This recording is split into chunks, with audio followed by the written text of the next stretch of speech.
আমরা বিপদে। ইরানি ড্রোনের সামনে নিজেদের দুর্বলতার কথা এভাবেই স্বীকার করল আমেরিকা। মধ্যপ্রাচ্য পরিস্থিতি ক্রমশ জটিল হচ্ছে। ইসরায়েলকে বাঁচাতে এসে আমেরিকা এখন ইরান এবং হুথিদের ভয়ঙ্কর থাবায় পড়েছে। একটি মার্কিন মিডিয়া দেশের সামরিক ঘাঁটিতে অজ্ঞাত ড্রোনের উপস্থিতির বিতর্কের কথা উল্লেখ করে মার্কিন যুক্তরাষ্ট্রকে ড্রোনের ক্ষেত্রে দুর্বল হিসেবে মূল্যায়ন করেছে।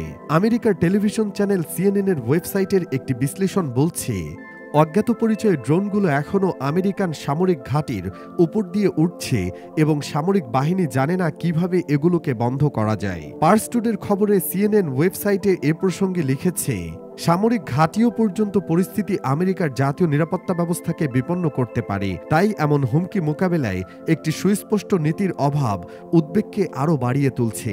অবসরপ্রাপ্ত আমেরিকান মহাকাশ কর্মকর্তাদের একজন জেনারেল গ্রেন ভ্যান হার্ট সিএনএনের সঙ্গে একটি সাক্ষাৎকারে অজ্ঞাত ড্রোনের উপস্থিতির ঘটনা, পাশাপাশি বছরগুলোতে আমেরিকান আকাশে চীনা বেলুনের উড্ডয়নের কথা উল্লেখ করে বলেছেন যে এই হুমকি মোকাবেলা করার লক্ষ্যে কোনো সমন্বয় কেন্দ্র নেই এবং শুধুমাত্র প্রাসঙ্গিক সংস্থা একে অপরকে অভিযুক্ত করে। সিএনএন আমেরিকার জাতীয় নিরাপত্তা পরিষদে কৌশলগত পরিকল্পনা সাবেক পরিচালক জেল রূপেশ রেড্ডিকে উদ্ধৃত করে লিখেছে, অজ্ঞাত ড্রোনের উপস্থিতি সমস্যাটি এমন একটি সমস্যা যা গত এক দশক ধরে বিদ্যমান এবং এখনও এর কোনো সমাধান হয়নি। মার্কিন এই মিটে আমি কারো কাছে নিরাপত্তার জন্য অজ্ঞাতদের উপস্থিতি ফলাফল সম্পর্কে উল্লেখ করে বলেছে, এই জন্য তথ্য সংগ্রহ এবং সামরিক ঘাঁটি প্রতিরক্ষা ব্যবস্থা পরীক্ষা করতে ব্যবহার করা হতে পারে। সিএনএন লিখেছে, ক্রমবর্ধমান উদ্যোগ সত্ত্বেও আমেরিকা কংগ্রেস এখনও অজ্ঞাত ধরনের হুমকি মোকাবেলার জন্য কোনো টেকসই আইন পাশ করাতে পারেনি এবং আইনি সীমাবদ্ধতা এই চ্যালেঞ্জ প্রচেষ্টাকে জটিল করে তুলেছে। মার্কিন মিডিয়া ড্রোন প্রযুক্তিতে চীনের দ্রুত বৃদ্ধির বিষয়ে উদ্বেগ প্রকাশ করে লিখেছে, ড্রোনের ক্ষেত্রে চীনের অগ্রগতির ক্ষতি তার প্রতিরক্ষা নীতির আলোকে মানিয়ে নিতে আমেরিকার গতির চেয়ে আরও দ্রুত। সিএনএন লিখেছে, ইউক্রেন এবং গাজা যুদ্ধে আমেরিকা এবং ইহুদিবাদী শাসক গোষ্ঠীর ড্রোন এই প্রযুক্তির ক্ষেত্রে তাদের দুর্বলতা প্রমাণ করছে। গত বছরেও শাসক গোষ্ঠীর সেনাবাহিনীর কিছু ক্ষেপণাস্ত্র আটকাতে সক্ষম হলেও অনেক ড্রোন আটকাতে পারেনি এবং এই ড্রোনগুলো তেল আবিব এবং অন্যান্য সুরক্ষিত এলাকার লক্ষ্যবস্তুতে আঘাত করেছে। ইউক্রেন যুদ্ধে পশ্চিমা দেশ এবং আমেরিকার প্রতিরক্ষা রাশিয়ান ড্রোনই থামাতে পারেনি এবং এই ড্রোনগুলো বেশিরভাগই তাদের লক্ষ্যবস্তুতে আঘাত করতে সক্ষম হয়েছিল। এদিকে ক্ষিপ্রতা বাড়ছে হুতিদের হামলাতেও। আল মায়াদিন টিভি চ্যানেল জানিয়েছে, ইয়েমেনের রাজধানী সানায় বেশ কয়েকটি প্রচণ্ড বিস্ফোরণের শব্দ শোনা গেছে। ওই টিভি চ্যানেল প্রতিবেদক আরও যোগ করেছে যে সানার আকাশে যুদ্ধবিমান ওড়ার শব্দ শোনা গেছে। এছাড়াও ইয়েমেনের আল মাসের চ্যানেল ওই দেশটির পশ্চিম উত্তরপ্রদেশের আল হিয়া শহরের মাউন্ট আল জাজিয়ায় আমেরিকা এবং ব্রিটেনের নতুন করে হামলার কথা জানিয়েছে। সেলফোন জানিয়েছে আমেরিকার যুদ্ধবিমানকে ভূপাতিত করা হয়েছে।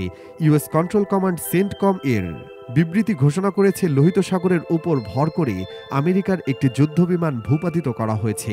মার্কিন সামরিক বাহিনীর সেন্ট্রাল কমান্ড জানিয়েছে, F-1800 মডেলের বিমানটি ভুলবশত গাইডেড মিসাইল ক্রুজ ইউএসএস এর গেটিসবার্গের হামলায় আক্রান্ত হয়। আনসারুল্লাহ হুতি জানিয়েছে, ইসরো এবং আমেরিকার সাথে তাদের যুদ্ধ চলছে। আনসারুল্লাহ আন্দোলনের রাজনৈতিক কার্যালয়ে একজন সদস্য ঘোষণা করেছে যে ইসরায়েল এবং আমেরিকার সাথে এখন আমাদের প্রকাশ্য যুদ্ধ আরও জোরে সরে চলবে। ইয়েমেনের আনসারুল্লাহ আন্দোলনের রাজনৈতিক ব্যুরোর সদস্য খাজা মাসআদ বলেছেন, আমরা বিভিন্ন ধরনের অস্ত্র তৈরির জন্য আধুনিক এবং প্রযুক্তিগত সক্ষমতা অর্জন করেছি এবং আমরা সেগুলো প্রকাশ করব।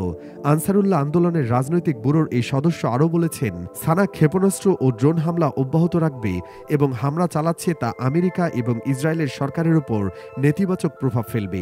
এদিকে পাকিস্তানের সেনাবাহিনী ঘোষণা করেছে যে দক্ষিণ ওয়াজিরিস্তানের নিরাপত্তা বাহিনী অবস্থার উপর সন্ত্রাসী হামলায় 16 জন সদস্য নিহত হয়েছে। তবে পাকিস্তানের সেনাদের সঙ্গে পাল্টা হামলায় 8 জন হামলাকারী নিহত হয়েছেন। পাকিস্তান সেনাবাহিনীর জনসংযোগ বিভাগের বিবৃতিতে বলা হয়েছে, দেশের উত্তর পশ্চিমে দক্ষিণ ওয়াজিরিস্তানে অবস্থিত আমেরিকার সেনাবাহিনীর নিরাপত্তা পোস্টে সন্ত্রাসী গোষ্ঠী তেহরিকে তালিবান পাকিস্তানের সদস্যরা হামলা চালিয়েছে। এই অঞ্চলটি ইরান সীমান্তের কাছে, যেখানে সেখানে ইরানের সামনে জটিলতায় পড়ে আমেরিকান ঘাঁটিগুলো। এদিকে রাশিয়া অত্যাধিক অরেঞ্জিক ক্ষেপণাস্ত্র সামরিক প্রযুক্তিতে একটি বিপ্লব বলে জানিয়েছে রাশিয়া। ক্রেমলিনের মুখপাত্র দিমিত্রি পেসকভ এক বিবৃতিতে বলেছেন, ওরেনশিক নামের রাশিয়ার নতুন সুপারসনিক ব্যালিস্টিক ক্ষেপণাস্ত্র বিশ্বের সব অস্ত্রের চেয়ে এগিয়ে রয়েছে। তিনি আরও বলেছেন, যদি এই ক্ষেপণাস্ত্রটি পারমাণবিক অস্ত্র বহনযোগ্য নয়, তবে এটা একটি বিরাট এবং নিশ্চিত বিপ্লব। চীন বলছে, আমেরিকার প্রতিবেদন বৈশ্বিক নিরাপত্তার জন্য হুমকি। চীনের প্রতিরক্ষা মন্ত্রকের মুখপাত্র চীনের সামরিক এবং নিরাপত্তা উন্নয়নের শিরোনামে চলতি বছরে আমেরিকার প্রতিরক্ষা মন্ত্রণালয় প্রতিবেদন প্রকাশের বিষয়ে প্রতিক্রিয়া জানিয়েছে। তিনি বলেছেন, আমেরিকা এ ধরনের প্রতিবেদন বিশ্বের জন্য হুমকি তৈরি করে। ইরানের তাসনিম নিউজের মতে, আমেরিকার প্রতিরক্ষা মন্ত্রণালয় সম্প্রতি প্রতিবেদনের প্রক্রিয়া চীনের প্রতিরক্ষা মন্ত্রকের মুখপাত্র ঝাং জিয়াং গাং বলেছেন, আমেরিকার প্রতিরক্ষা মন্ত্রণালয় চীনের সামরিক এবং নিরাপত্তা সংক্রান্ত প্রতিবেদনে চীনের প্রতিরক্ষা নীতিকে বিকৃত করেছে। উন্নয়ন এবং বেপরোয়াভাবে চীনের অভ্যন্তরীণ বিষয়ে হস্তক্ষেপের অভিযোগ তুলে তিনি আরও বলেছেন, এই প্রতিরোধের মাধ্যমে চীনা সেনাবাহিনীর ভাবমূর্তি নষ্ট করার চেষ্টা করা হয়েছে এবং গুজব ও অপবাদ ছড়িয়ে তথাকথিত চীনা সামরিক হুমকির বিষয়টি তুলে ধরা হয়েছে। ঝাং জিয়াং গাং আমেরিকার সামরিক কর্মকাণ্ডের কথা উল্লেখ করে বলেছেন, আমেরিকার নিজের সামরিক এবং অর্থনৈতিক শ্রেষ্ঠত্বের অপব্যবহার করে অন্য দেশের উপর চাপ সৃষ্টি করে নিজের নীতি চাপিয়ে দিচ্ছে এবং চাপ সৃষ্টি করছে। এদিকে ইরানি সেনাবাহিনীর স্থলবাহিনী ডেপুটি কমান্ডার সেনাবাহিনীর স্থলবাহিনীর সামরিক মহড়া অনুষ্ঠিত হওয়ার কথা জানিয়েছে। এই মহড়াগুলো 6 থেকে 9 মাস মেয়াদে পরিচালিত হয়।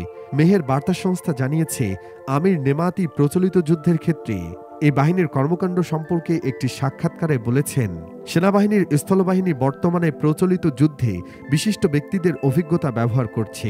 আমির নেমাতি বলেন, এই বাহিনীর প্রচলিত যুদ্ধক্ষেত্রে সৈন্যদের মনোবল বাড়ানোর চেষ্টা করছে।